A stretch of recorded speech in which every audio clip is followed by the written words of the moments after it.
Verrez le ciel ouvert, c'est le thème que j'ai commencé la dernière fois. Vous verrez le ciel ouvert, c'est vraiment un thème qui me parle, que je médite depuis la dernière semaine du mois d'avril. C'est quelque chose que vous avez déjà entendu parler plusieurs fois dans des séminaires, des ministères prophétiques, des conférences et tout ça. Mais je pense aussi que c'est une aspiration, c'est une volonté de Dieu. C'est quelque chose que l'Église doit aspirer. C'est quelque chose qui est je veux dire, le quotidien, qui est appelé à être le quotidien de la vie de l'Église, mais aussi des enfants de Dieu, de voir le ciel être ouvert. Alors, c'est une expression que je vais expliquer un peu plus. J'avais commencé la dernière fois, même si vous le savez, que j'ai juste introduit pendant 47 minutes, ou je ne sais pas, 40 minutes. Donc, mon introduction, elle valait le coup. Hein. C'est comme un rapport de doctorat qui fait 200 pages, et vous avez 25 pages pour introduire et expliquer votre problématique. Donc là, je lance un bon petit coup d'encouragement à ceux qui préparent leur doctorat, mais aussi un grand félicitations de victoire à celui qui est passé déjà, qui l'a vaincu par le sang de l'agneau. Bon, c'était une blague. Vous verrez le ciel ouvert. Je vous emmène dans Genèse chapitre 28. Je vous ai donné ce texte la semaine dernière, Genèse chapitre 28, à partir du verset 10 au verset 22. Genèse, le premier livre de la Bible, et quelqu'un pourra aussi noter Jean chapitre 1, verset 43 au verset 51. Je suis dans Genèse 28. C'est une histoire connue, d'un homme qui est connu, d'un homme qui fait partie de l'histoire biblique. Il est vraiment parmi les personnages centraux de l'Ancien Testament et particulièrement du livre de la Genèse. C'est pour cela qu'on parle même de le Dieu d'Abraham, Dieu de Jacob, non, Dieu d'Isaac et Dieu de Jacob. Dieu d'Abraham, Dieu d'Isaac et Dieu de Jacob. Cette expression signifie le Dieu qui s'est révélé à Abraham, le Dieu qui s'est révélé à Isaac, le Dieu qui s'est révélé à Jacob. Et c'est intéressant de pouvoir comprendre que vous pouvez, le Dieu que vous connaissez, vous pouvez l'appeler votre Dieu. Pourquoi? Parce que vous l'avez connu de manière individuelle et personnelle. Et j'aimerais nous dire aussi que Dieu se plaît de s'appeler le Dieu de Jean-Marc. Le Seigneur se plaît de s'appeler le Dieu de Marie. Ça veut dire il a une relation personnelle, individuelle avec Marie, avec Jean-Marc. Il se révélait de manière personnelle et individuelle avec Domoïna. C'est une révélation qu'il n'a pas faite avec moi.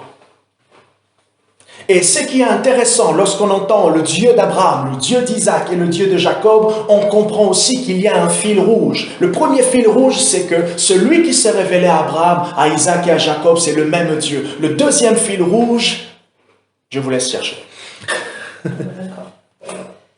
Le premier, c'est le même Dieu. Le deuxième, je vous laisse chercher. Genèse 28. Je donnerai ça. Genèse 28, à partir du verset 10. Qu'est-ce qu'il est dit? Genèse 28. Jacob partit de Beersheba et s'en alla à Haran. Il atteignit un endroit où il passa la nuit, car le soleil était couché. Il prit l'une des pierres de l'endroit, il la plaça sous la terre, sous sa tête plutôt, et il se coucha à cet endroit. Verset 12. Il eut un rêve. Jacob eut un rêve. Voici qu'une échelle était dressée sur la terre et son sommet touchait au ciel. Voici qu'une échelle était dressée sous la terre, sur la terre plutôt, et son sommet touchait le ciel. Et les anges de Dieu montaient y montaient et descendaient. Les anges de Dieu y montaient et descendaient. Or, l'Éternel se tenait au-dessus d'elle, au-dessus de l'échelle. Il dit: je suis l'Éternel, le Dieu d'Abraham, ton père, et le Dieu d'Isaac. La terre sur laquelle tu es couché, je te la donnerai à toi et à ta descendance. Ta descendance sera innombrable comme la poussière de la terre. Tu t'étendras à l'ouest et à l'est, au nord et au sud. Toutes les familles de la terre seront bénies en toi et en ta descendance. Je vous emmène un peu plus loin. Le verset 16, j'ai sauté le verset 15. Jacob s'éveilla de son sommeil et dit: certainement l'Éternel est présent dans cet endroit et moi je ne le savais pas. Pourquoi et comment il ne le savait pas? Simplement à cause de l'expérience qu'il venait d'avoir. À cause de l'expérience qu'il venait d'avoir, il s'est rendu compte qu'il ne connaissait pas. Dieu était à cet endroit, mais lui, il ne savait pas. Nous sommes tous ignorants des voies de Dieu. Voilà pourquoi le Saint-Esprit nous conduit. Voilà pourquoi il est dit par Paul, Éphésiens chapitre 1, à partir du verset 16, qu'il prie Dieu pour qu'il nous donne un esprit de sagesse et un esprit de révélation qui nous le fasse connaître. Bien qu'ayant le Saint-Esprit, nous ne pouvons pas connaître les voies de Dieu, parce que les voies de Dieu, Ésaïe 55, sont élevées au-dessus de nos voies. La Bible, c'est comme un code de la route qui pose le cadre, qui définit le cadre pour pouvoir connaître la volonté de Dieu. Et c'est en apprenant à connaître la Bible, en apprenant à connaître Dieu par la Bible, que nous posons des garde-fous afin de comprendre et de nous apercevoir de la direction divine. Et Jacob dit qu'il ne savait pas. Et plus loin, il dit, il eut de la crainte, verset 17, et il dit que cet endroit est redoutable. Ce n'est rien moins que la maison de Dieu, c'est la porte des cieux.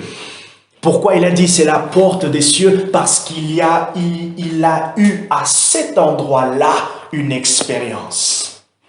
Beaucoup de personnes sont aujourd'hui d'accord pour dire qu'il y a des endroits dans le monde qui sont comme des portes avec des connexions avec l'invisible. Et vous remarquez qu'il y a un film qui est sorti il y a quelques années, qui est même sorti cette semaine, Doctor Strange, le monsieur qui ouvre des portails.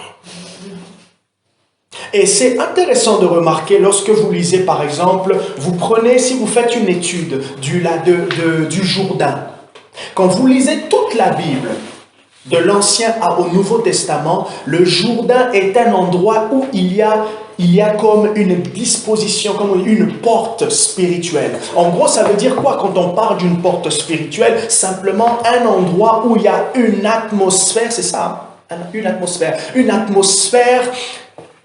chargée. Cette atmosphère peut être bizarre sur le plan démoniaque, mais ça peut être aussi une atmosphère où elle est saturée de la présence de Dieu. Et j'aimerais croire que lorsque nous nous réunissons, lorsque les saints se réunissent, ils peuvent être eux-mêmes des portails, des plateformes où le Seigneur se manifeste.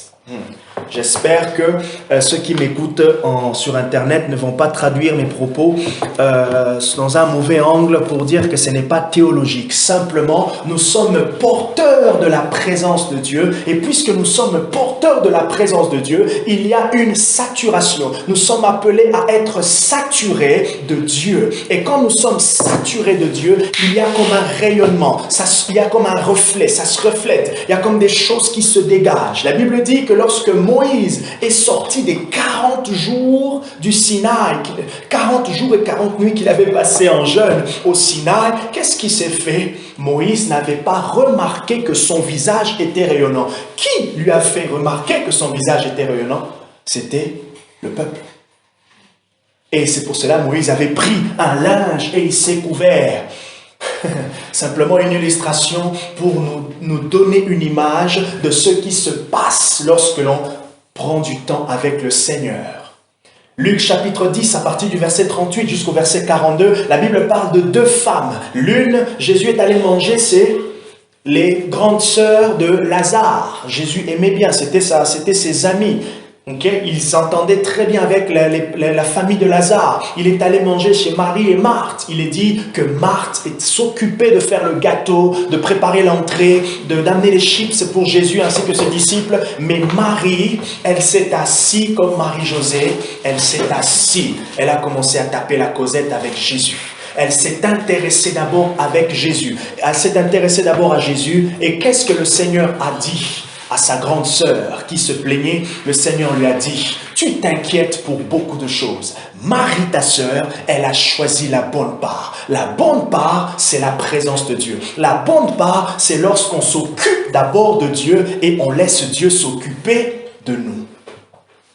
La bonne part, c'est lorsque vous choisissez au milieu de toutes vos occupations, vous choisissez Dieu. Je m'arrête là. Alors, est-ce que ça veut dire que je dois commencer d'abord par mes occupations et terminer par Dieu, ou faire l'inverse? Comme vous voulez. Même si je vous conseillerais, dans beaucoup de cas, de commencer d'abord par choisir Dieu. Parce que lorsque vous dites, par exemple, aujourd'hui, j'ai plusieurs choses à faire et je vais prier à la fin de ma journée. Je vous assure, à la fin de votre journée, prier sera un lourd fardeau. Prier sera un lourd fardeau. Vaut mieux de fois commencer, même si c'est 10 minutes, même si c'est 20 minutes, même si c'est 30 minutes, quel que soit le temps, vous savez que vous êtes frais, vous vous déchargez. Et moi, enfin, en parlant de moi, de prendre mon exemple, par moment, j'ai constaté que j'étais plus efficace dans le travail après avoir passé un bon moment en prière. Pourquoi? Parce que j'étais simplement satisfait du fait que j'ai pris mon temps avec Dieu. Ben, du coup, le reste, je suis motivé. Et des fois, lorsque vous avez passé une journée et que vous vous rendez compte à la fin de votre journée, vous n'avez pas assez le temps que vous vouliez prendre pour Dieu, la frustration va gagner la place et cette frustration va déjà réduire, décourager votre moment, votre concentration. Du coup, vous allez me dire... Il y a la culpabilité. Voilà, et la culpabilité va s'en suivre. Et là, vous allez vous dire, ah, c'est toujours comme ça, ah, c'est toujours comme ça. Et peut-être vous allez, et là, le diable va vous emmener, ah, t'as vu, toi, tu n'arrives pas, regarde même JM, il prend 2 heures. Et du coup, vous commencez à vous comparer à quelqu'un au moment. Et vous êtes culpabilisé de votre comparaison. Et vous en faites encore moins. Voyez un peu comment on rentre de fois dans des engrenages. Bref, la pratique de la vie de prière, la pratique de la présence de Dieu, c'est vraiment un exercice au quotidien et c'est une habitude à prendre, ok? C'est vraiment une habitude à prendre et laissez-moi vous dire, au début, de fois, c'est simplement des fermes décisions. Vous pouvez aussi faire appel aussi à une petite discipline, à une aide, quelqu'un pour vous aider, votre ami, le Saint-Esprit déjà aussi, pour que au fur et à mesure, vous devenez, que ça devient naturellement naturel. Ok? Et d'ailleurs, même, apprendre à s'organiser pour les choses spirituelles, ça s'apprend aussi. Autant vous allez apprendre à vous organiser pour les choses terrestres. Vous verrez le ciel ouvert. Et ce qui se passe ici, c'est ce que Jésus reprend dans Jean, le chapitre 1, à partir du verset 43 au verset 51. Et Jésus dit au verset 51, je vous laisse lire l'histoire. Il rencontre Nathanaël. Et il dit à Nathanaël, je t'avais vu. Je suis dans Jean, le chapitre 1, à partir du verset 43 jusqu'à 51. C'est Philippe qui, ayant rencontré Christ, il dit à Nathanaël, viens voir, nous avons rencontré le Messie. Une expérience authentique avec le Seigneur ne nous laisse jamais sans mots. Une expérience authentique avec Jésus ne nous laisse jamais sans mots. La preuve, effectivement, on va le raconter, on aura envie que les gens puissent le savoir. Voilà pourquoi, posez-vous toujours la question, pourquoi j'ai peur de donner mon témoignage? Le témoignage de ma conversion, le témoignage de mon expérience avec le Seigneur. Dans l'Église, on ne doit pas avoir peur de partager ses expériences avec Dieu. Ok? On doit bien sûr bien poser les cadres de ce partage. Mais c'est important parce que ça nous encourage. Ça nous permet de pouvoir voir la richesse de tout ce qui est possible dans le Seigneur. Amen. Tout ce qui est possible. Tout ce qui est possible personnellement, mais aussi tout ce qui est possible, parce que ce que l'autre est en train de vivre, moi je ne le vis peut-être pas, mais ça ne veut pas dire que je ne le vivrai pas. Ok? Ça me permet de m'encourager. Et j'aime ce qu'un monsieur, un pasteur, il est aux États-Unis, il s'appelle Bill Johnson, il a dit, le témoignage crée une atmosphère. Le témoignage crée une atmosphère. Quand quelqu'un raconte ce qu'il vient d'expérimenter. La dernière fois, il est venu au culte et pendant que le pasteur prêchait, pendant que nous étions en train de chanter, pendant que tel a reçu une parole, ou pendant, à ce moment-là, ça crée une atmosphère. Les gens se disent, ah bon? Toutes ces choses se passent pendant que nous sommes en train, on est simplement là. Pendant que moi, j'ai l'impression ce jour-là que le culte était lourd.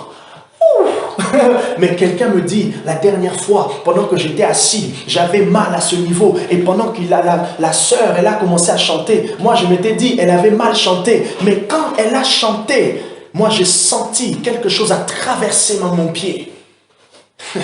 Et à la fin, j'ai checké, j'ai vérifié, j'étais guéri. Ah bon? Si vous êtes humble, la prochaine fois, vous allez venir avec la soif que quelque chose aussi se passe pour vous. Et ça permet aussi, à ce que tout le monde, lorsqu'ils nous approchons de Dieu, que nous puissions nous attendre à quelque chose. Des fois, on a l'impression qu'on est égoïste quand on veut s'attendre à Dieu. On a l'impression que quelqu'un va te dire, ah, toi aussi, tu demandes trop. Tu demandes trop, laisse un peu de réserve pour les autres. Laisse un peu Dieu en garder un peu. Non, Jésus dit, demandez jusqu'à ce que votre joie soit parfaite. Ce matin, pendant que je conduisais, j'ai réfléchi rapidement en l'espace de 2-3 minutes à ce verset. Ça m'a même poussé à me dire, peut-être que je ferai une prédication sur ça. Demandez jusqu'à ce que votre joie soit parfaite. J'ai dit, mais Seigneur, qu'est-ce que ça veut dire, ma joie soit parfaite? Sachant qu'il est dit, vous demandez et vous ne recevez pas parce que vous demandez mal. Et là, le Saint-Esprit, ou ma pensée a directement shifté. On dirait qu'on m'a dit, mais en fait, quand Jésus dit demandez jusqu'à ce que votre joie soit parfaite, c'est que tu demandes conformément à la volonté de Dieu. Et c'est lorsque tu demandes, lorsque tu t'attends à la volonté de Dieu et que ta demande est conforme, si tu n'es pas encore satisfait, continue à demander. Et c'est là que j'ai fait monter une prière. J'ai dit, Seigneur, ta volonté est ma satisfaction. Si je ne suis pas satisfait sur un tel domaine et que c'est dans ta volonté, je ne veux pas m'arrêter pour continuer à persévérer. Pourquoi? Parce que je suis dans mes droits. Et qui peut m'ôter mes droits?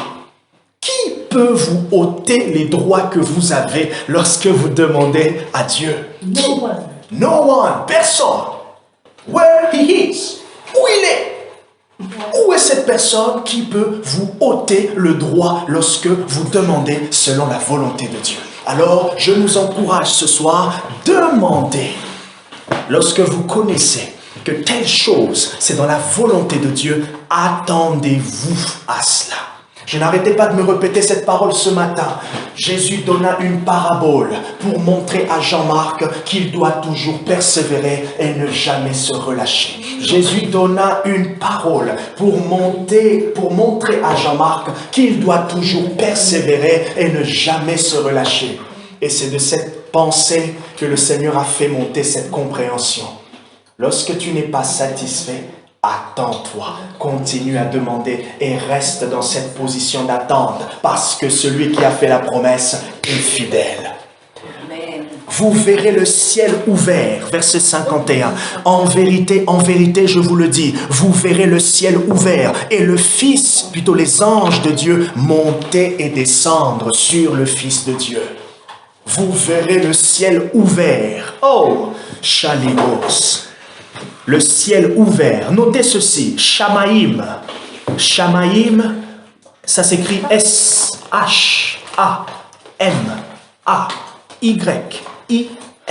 Je le répète, Shamaïm. S-H-A-M-A-Y-I-M. Ça veut dire, c'est un mot grec. En français, ça veut dire les cieux.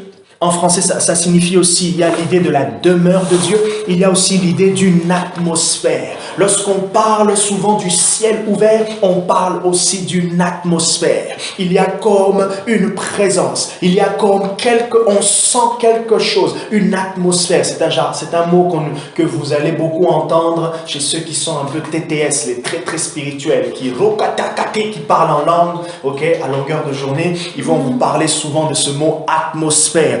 C'est une présence manifeste de Dieu. Lorsque Jésus est en train de dire à ses disciples, vous verrez le ciel ouvert, le Seigneur fait référence, bien sûr, il utilise l'image, l'histoire de Jacob, connaissant que ses interlocuteurs connaissaient cette histoire.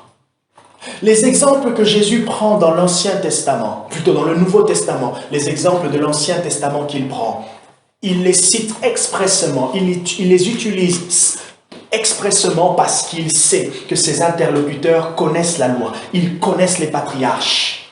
Voilà pourquoi il prend cette illustration de manière expresse pour qu'ils puissent comprendre. C'est comme si, aujourd'hui, je racontais une histoire. Voilà, d'ailleurs, je vous ai fait rire tout à l'heure, j'ai parlé du coup de boule. Ok? Vous connaissez l'histoire du coup de boule. Rodrigo, il connaît le roi Pelé. Tu connais Pelé, ok? Et si j'emploie l'image de Pelé ou de Zidane pour expliquer, puisque vous connaissez Zidane, ok, vous allez directement comprendre, et c'est ce que Jésus fait avec cette histoire. Mais il va au-delà. Lorsqu'il parle, vous verrez le Fils de Dieu, ok? Vous verrez le ciel ouvert. Et les anges monter et descendre sur le Fils de Dieu. Je vous ai dit la dernière fois, il s'est placé lui. Là où on voit l'échelle dans Genèse, on voit Jésus dans le Nouveau Testament. Simplement, il était en train d'expliquer que cette histoire était une révélation de Dieu lui-même. Je vous ai dit tout à l'heure, lorsqu'on parle de Dieu de Jacob, Dieu d'Abraham et Dieu d'Isaac, ça veut dire le Dieu qui s'est révélé à Abraham, le Dieu qui s'est révélé à Jacob, le Dieu qui s'est révélé à Isaac. Et qu'est-ce que Jacob dit? Le Seigneur était ici et moi je ne le connaissais pas. Dieu s'est révélé à Jacob. Quelque chose s'est passé. Derrière le rêve de Jacob, il y avait une prophétie. Il y avait la vision du Messie. Il y avait Jésus. Et le Seigneur Jésus est en train de dire à Nathanaël, tu vas voir des révélations surnaturelles. Tu vas expérimenter quelque chose de fort.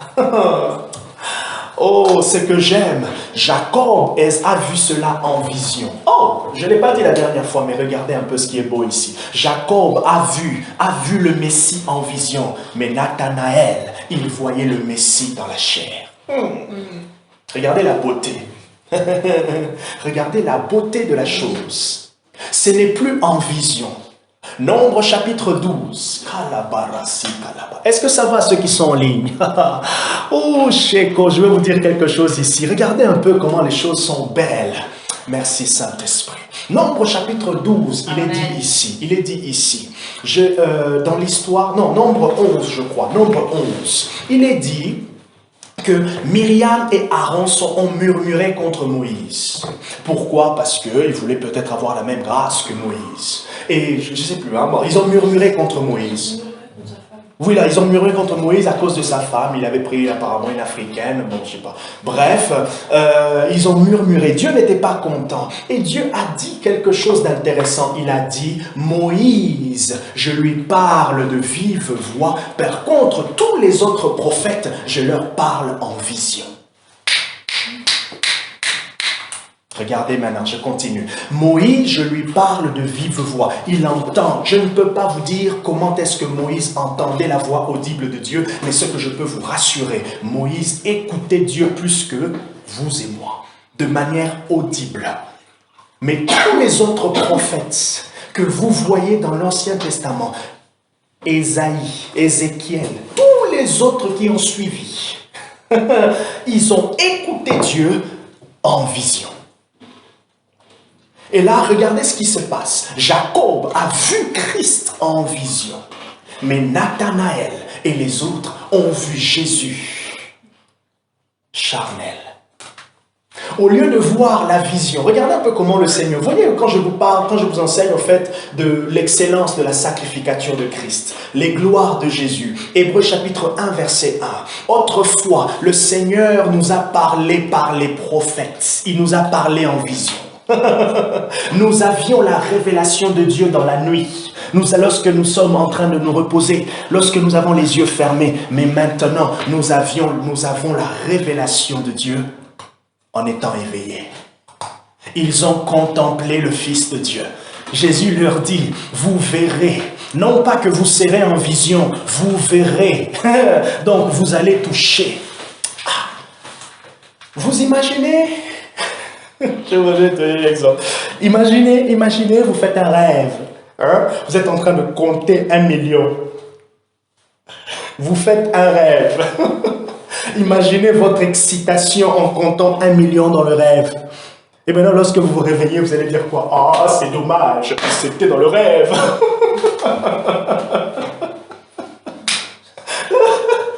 Bah, il y a Marie qui a dit ça, c'est clair. Bah oui, c'est clair. Quand tu rêves de perdre une voilà. Non, ça t'est content de pas vivre. Petite histoire. Une fois, j'ai rêvé, il y a quelqu'un qui m'a tiré une balle. Papa! Dans le rêve. Oh, ça m'a touché. Et là, vous imaginez, pendant que j'étais en train de rêver, j'étais en train de me dire, oh, je suis en train de mourir. Et là, je me réveille, je dis, oh, c'était un rêve. Vous voyez un peu l'effet? Vous voyez un peu l'effet où vous vous rendez compte? Oh, heureusement que cette situation horrible que j'ai vécue dans un rêve, c'était un rêve. Et là, Jésus est en train de dire à Nathanaël, ce n'est pas un rêve que vous allez voir, ce n'est pas des visions que vous allez voir. Dieu ne vous parlera pas en vision, mais le Seigneur vous parlera de manière visible. Vous allez voir le Fils de Dieu, vous allez voir des choses extraordinaires. Oh la chatte. La parole de Jésus signifie 7 choses. Notez ceci. Lorsque nous parlons d'un ciel ouvert, ce que Jésus voulait dire derrière, il voulait dire 7 choses. Il y a 7 pensées qui accompagnent l'idée du ciel ouvert dans la parole de Jésus. Prenez, que quelqu'un prend Matthieu chapitre 11, que quelqu'un prenne Matthieu chapitre 11 à partir du verset 2 au verset 6. Merci Jésus. Matthieu chapitre 11, verset 2 à 6. Ah, Yeshima. Ça va, Kétia? Yes. Matthieu chapitre 11, versets 2 à 6. Or, Jean, dans sa prison, avait entendu parler des œuvres du Christ et il envoya dire par ses disciples, il envoya dire à Jésus, « Es-tu celui qui doit venir ou devons-nous en attendre un autre ?» Jésus leur répondit, « Allez annoncer à Jean ce que vous entendez, vous voyez. » Allez annoncer à Jean ce que vous entendez, vous voyez. Qu'est-ce que vous entendez? Qu'est-ce que vous voyez? Les aveugles recouvrent la vue, les boiteux marchent, les lépreux sont purifiés, les sourds entendent, les morts ressuscitent, et la bonne nouvelle est annoncée aux pauvres. Verset 6. Heureux celui pour qui je ne suis pas une occasion de chute. Heureux celui pour qui je ne suis pas une occasion de chute. Lorsque Jésus est en train de dire, vous verrez le ciel ouvert, il est en train de dire à Nathanaël, vous allez connaître la révélation de Dieu, vous allez voir des choses surnaturelles, vous allez expérimenter la fidélité du Père, vous allez connaître le Dieu de Moïse. Et regardez ce qu'il est en train de dire. Il est en train d'affirmer, le Seigneur affirme de sa propre autorité ce qui suit. Premièrement, vous verrez le ciel ouvert. Le Seigneur est en train de dire, vous allez expérimenter l'approbation divine. Le Seigneur Jésus est en train de dire, premièrement, une approbation divine sur lui. Vous verrez le ciel ouvert et les anges monter et descendre sur le Fils de Dieu. Il est en train de préciser, de marquer que sur lui, l'approbation divine repose. Proverbe chapitre 16, verset 7 nous dit ceci. Lorsque Dieu approuve les voies d'un homme, il dispose même ses ennemis à faire la paix avec lui. Lorsque Dieu approuve vos choix, généralement ce qu'on cherche, c'est que nos choix soient approuvés par toute la communauté. Ah, je vais parler à mon pasteur, j'aimerais qu'il soit d'accord avec moi pour ce que je veux choisir. Et pourtant, je sais que ce que je veux choisir vient de la volonté de Dieu. Le pasteur n'est pas la mesure. Le pasteur peut se tromper. Le pasteur peut passer à côté. Il peut, à ce moment-là, pour votre cas, pour votre expérience, manquer de discernement. Pourquoi? C'est normal, il est faillible. Voilà pourquoi je nous invite à prier pour nous tous. À prier pour nous tous. Vous voulez me faire part d'une expérience. Priez pour moi, que Dieu me donne la compréhension.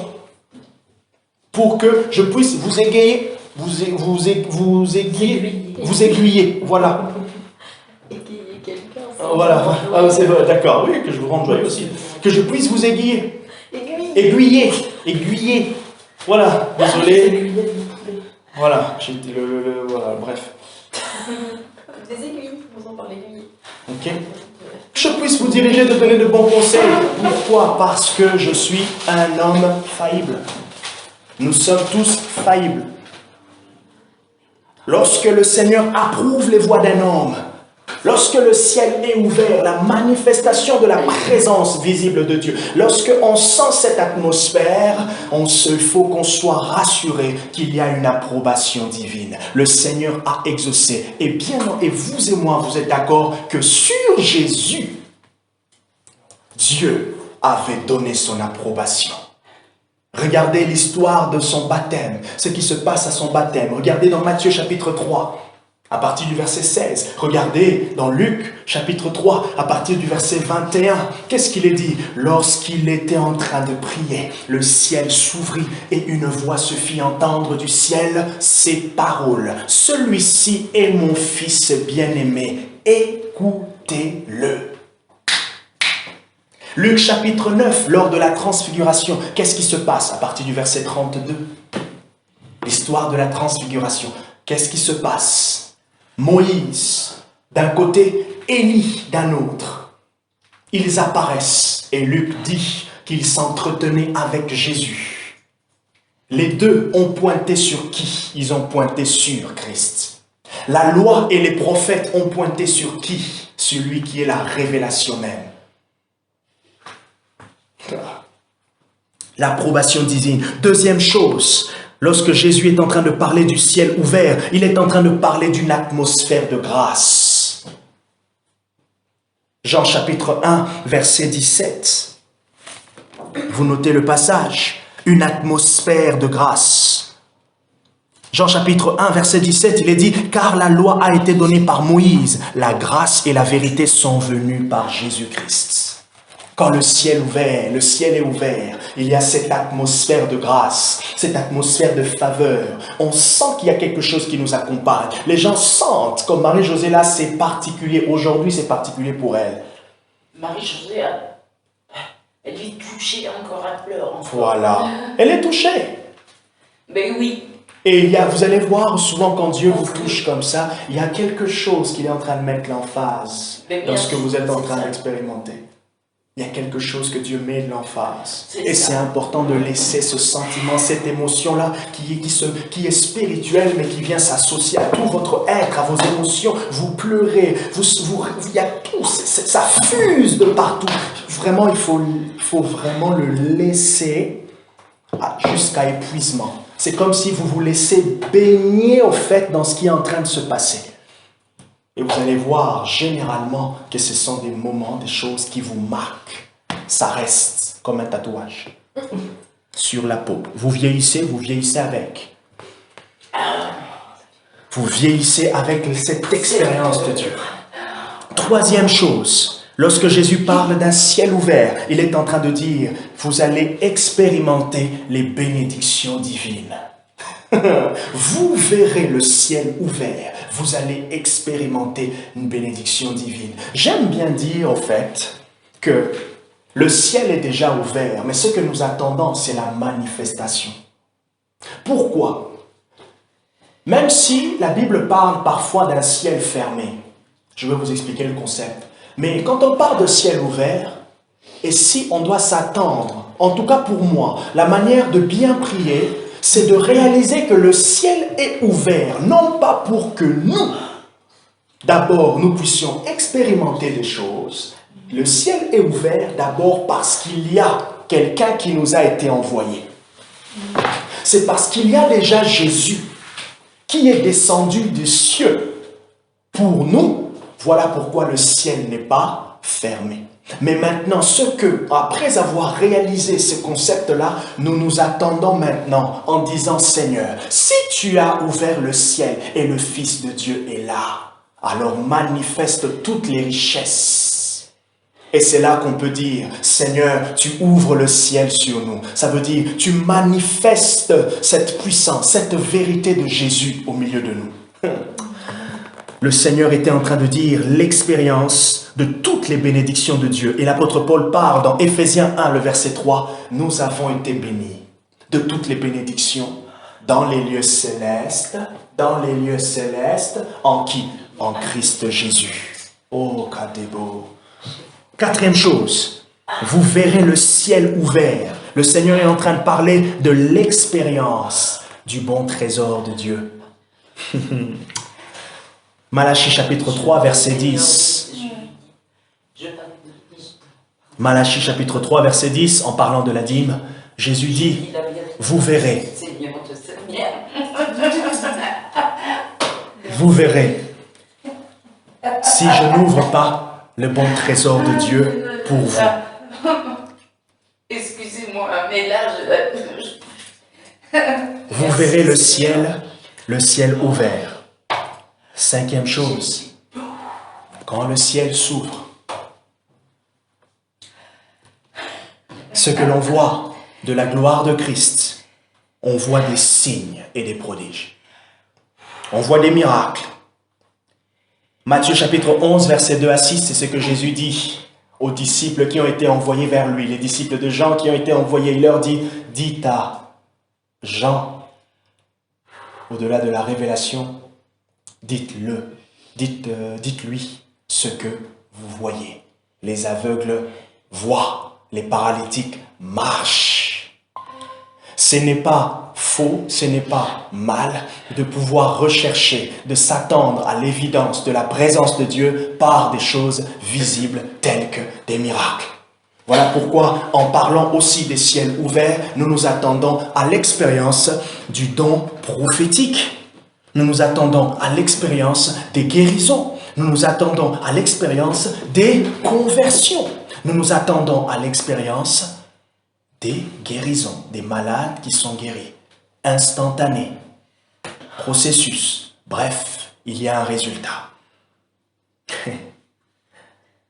Sixième chose dans la parole de Jésus. Vous verrez le ciel ouvert. Il est en train de dire que vous allez connaître le témoignage de Dieu rendu possible et visible. Vous verrez le ciel ouvert et les anges de Dieu monter et descendre sur le Fils de l'homme. Qui est le Fils de l'homme? Moi. Il est en train de dire, vous allez connaître le témoignage de Dieu. Un témoignage qui vous est visible. Un témoignage auquel vous n'allez pas douter. Même s'il y a certains qui ont douté, bien sûr. Duquel vous n'allez pas douter. Et septièmement, lorsqu'on parle d'un ciel ouvert, on sait aussi qu'il y a l'expérience de la voix prophétique. À chaque fois que le ciel était fermé, il y avait moins des prophètes. Les prophètes n'entendaient pas. Les prophètes ne voyaient pas. Aspirons à ce que notre ciel soit ouvert. Je vous donne ces passages. Regardez par exemple Ézéchiel chapitre 1 verset 1. Lorsque le prophète Ézéchiel expérimente des visions, il est dit qu'il y avait un ciel ouvert. L'expérience de la voix prophétique, il y avait un ciel ouvert. Ça veut dire que spirituellement, il y a quelque chose qui s'ouvre. quelque chose qui s'ouvre. Et Ézéchiel, verset 1, il est dit une chose, il y avait, les cieux s'ouvrirent et il eut des visions. C'est quoi? Ézéchiel 1, chapitre 1, verset 1. Ok.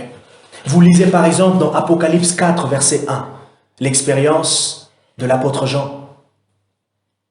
Avant qu'il puisse entendre, monte ici, il y a eu une porte. Il a dit, je vis une porte ouverte, si je ne me trompe pas. Il y avait toujours une ouverture. J'aime Dieu. Plus on avance avec lui, il y a comme des ouvertures qui se passent au fond de notre compréhension. Cette ouverture qui se passe spirituellement amène une nouvelle compréhension des choses. Ça donne l'audace de la foi. L'audace à la foi. Et la personne ne résiste pas. Elle ne doute pas. Elle ne recule pas face aux obstacles. Je vous ai donné 7 choses. Dans la parole de Jésus, vous verrez les ciels ouverts.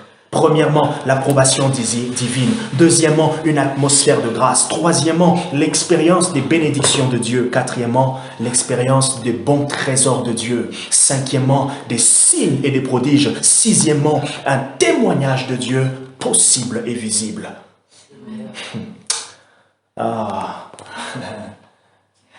J'aime. Lorsque quelqu'un entend la parole de Dieu, vous savez que cet ami, il est athée. Et à la fin, il dit, il a commencé à me convaincre, lui. Quoi? Il a commencé à me convaincre. Qu'est-ce qui s'est passé? Pendant que nous étions tous en train d'écouter la personne, peut-être que certains connaissent, mais il y a un qui dit, il a commencé à me convaincre. Alors là, rassurez-vous que le Saint-Esprit a pris un gros marteau. Il a tapé sur l'athéisme, le roc de l'athéisme aussi dur qui était présent. Il a tapé et le roc s'est fracassé en 1000 morceaux. C'est merveilleux. Le roc s'est fracassé en 1000 morceaux. Qu'est-ce qui reste là? Il reste que des morceaux qui seront recollés par le mystère de la foi. Les fondations de la personne sont désemparées. Non, désemparées, détruites, dispersées. Qu'est-ce qui reste? Dieu maintenant. Il reconstruit maintenant la personne. Et là, après que la personne vous dise, il a commencé à me convaincre. Si c'est dans une réunion, à la fin, elle va voir le pasteur ou la personne qui a prêché. Et elle discute un peu. Lorsque la personne rentre, elle prend la Bible, qu'elle a peut-être pris à l'église, qu'elle a peut-être demandé à l'église, ou qu'elle a peut-être récupéré dans son application, sur Play Store, Android Store, sur Word and Spirit Store. Elle a commencé à lire. Elle a lu. Et qu'est-ce qui s'est passé? Elle a lu la Bible. C'est là que vous vous rendez compte, elle a commencé à 20h, 21h jusqu'à 3h du matin, elle a lu tout l'Ancien Testament. Et à la fin, elle vous dit, en début de journée qui suit, il y a un sens. Il y a un sens. Comment toi qui étais athée il y a quelques heures, tu as trouvé le sens que tu ne voyais pas avant? Qui t'a montré ce sens que tu ne voyais pas avant? Parce qu'il a trouvé la clé. Parce qu'il a trouvé la clé et on l'a montré là où il faut mettre la serrure. Vous verrez le ciel ouvert.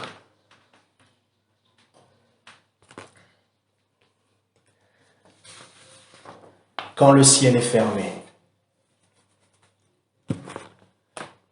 5 choses. De même, on peut voir le ciel ouvert sur nous. Nous pouvons aussi rencontrer des saisons ou des périodes où nous avons l'impression que le ciel est fermé. En regardant la parole de Dieu, vous pouvez remarquer que le peuple de Dieu n'a pas toujours expérimenté un ciel ouvert. Par moments, il y avait comme une sécheresse matérielle, mais cette sécheresse matérielle était l'image d'une situation spirituelle. Vous avez par exemple dans 1 Roi, le chapitre 17, vous avez par exemple dans 1 Samuel, le chapitre 3, à partir du verset 1 au verset 2. Ces deux textes nous montrent, dans 1 Roi, avec l'expérience de Élie, il y avait une pénurie d'eau. Cette pénurie, cette sécheresse était l'image de l'instabilité, de ce qui manquait spirituellement. Dans 1 Samuel, qu'est-ce qu'il est dit? Anne, chapitre 1, Anne prie, Dieu l'exauce. Elle demande à Dieu de lui donner un enfant, Dieu lui donne un prophète. Pourquoi? Parce que le peuple en avait besoin. Il y avait une pénurie. Pourquoi il y avait une pénurie? Parce que la sacrificature, l'œuvre de Dieu était bafouée. Élie, qui était le sacrificateur en charge à ce moment-là, ses enfants faisaient n'importe quoi.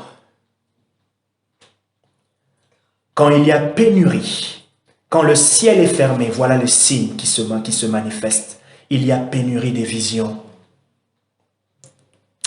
C'est intéressant de remarquer dans l'Ancien Testament que Dieu dit « Je fermerai les yeux des prophètes ».